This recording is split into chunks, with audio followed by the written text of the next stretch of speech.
Herkese merhabalar. Bugün sizlere en hızlı ve pratik olarak şömine nasıl yakılır bununla ilgili kendi tecrübelerimi aktarmak istiyorum. Bunun için ben çok farklı malzemeleri ve dizilim alternatiflerini denedim. En çok verim aldığım bu yöntemi sizinle paylaşmak istiyorum. Ben şömine yakarken ahşap doğal çıra, ince kesilmiş gürgen odunu ki bunu oduncularda sobalık olarak bulabilirsiniz. Kalın kesilmiş meşe odununu yine bunu şöminelik olarak bulabilirsiniz.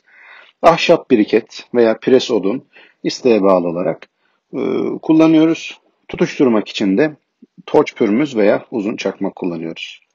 Öncelikle başarılı bir ateş yakmak için şömine içerisine hava akımı oluşturacak şekilde tasarlamamız gerekiyor. Bunun için şömine tabanında alttan hava akımını alabilecek 4-5 cm yüksekliğinde bir ızgara kullanmanızı öneriyorum.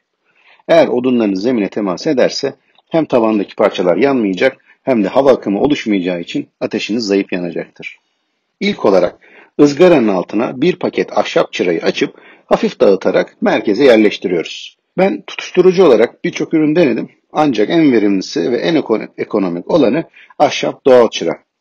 Kağıt veya karton da kullandım ancak uzun süre yanamadığı için ince gürgen odunlarını tutuşturamıyor. Ayrıca ızgara altında çok fazla hacim kapladığı için hava akımını kesiyor. Bir ara beyaz kimyasal çıralardan kullandım. Bu çıraların yerli olanları da çok koku yapıyor ve kısa süre yanıyor.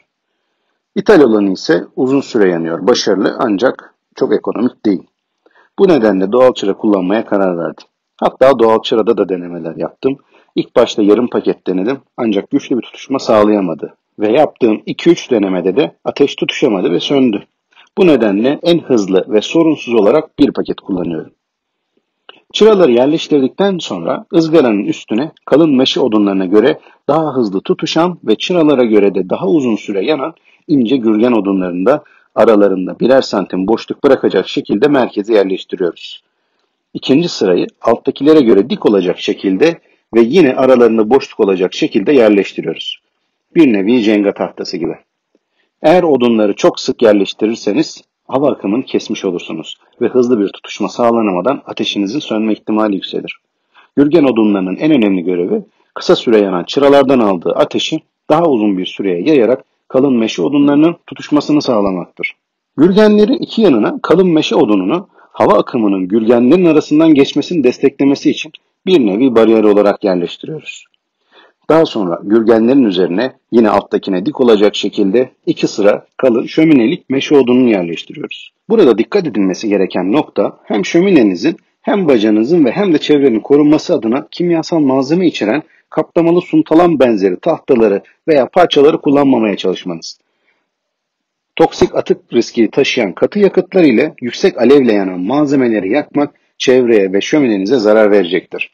Sonuçta şömine göze de hitap eden bir ürün olduğu için sanayi sobalarında yaptığımız gibi her şeyi içine atmamaya özen göstermeliyiz. Isıl verimi yüksek olan meşe odunu veya pres biriket odunlardan kullanabilirsiniz. Şöminenizin hava giriş menfezine maksimuma aldıktan sonra artık çıralarımızı tutuşturma vakti gelmiş oluyor. Bu işlemi de hızlı bir şekilde başlatmak isterseniz buradaki gibi torç pürmüz kullanabilirsiniz. Elinizde çakmak veya şömine kibriti varsa çıraları bu şekilde de yakabilirsiniz. Yine tecrübelerime göre ne kadar güçlü bir şekilde çıraları tutuşturursanız ateşiniz de o kadar büyük ve güçlü oluyor. Bu noktadan itibaren artık şöminenin kapağını kapatıp ateşin büyümesini bekleyeceğiz. En yüksek duman miktarı ilk tutuşmada ortaya çıktığı için mümkün olduğu kadar kapağı açmamaya özen gösterin. Yoksa evin içerisine bir is ve duman kokusu saracaktır. Yaklaşık 15-20 dakika sonra tam yanmanın oluşmuş olması gerekir. Bu aşamadan sonra yanma hızını biraz yavaşlatıp odunların korlaşmasını sağlamak için hava giriş menfezine bir miktar düşürebilirsiniz. Artık yanma işlemi tam gerçekleşti. Şöminenin ne kadar süre yanmasını istediğinize bağlı olarak her yarım saatte bir odun parçasıyla ateşi destekleyebilirsiniz. Ateşin zayıf olduğunu hissederseniz menfezi yeniden maksimum alıp yeni odun atarken altına bir parça gürgenle destekleyebilirsiniz.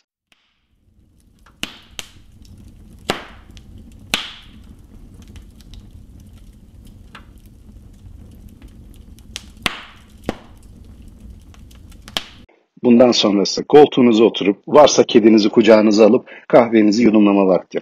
Yanan odunların çıkarttığı çıtırtı sesi ve loş odanıza duvara yansıyan ateşin görüntüsüyle tüm günün yorgunluğunu atma vakti.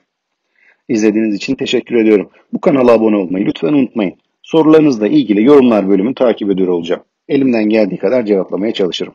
Görüşmek üzere.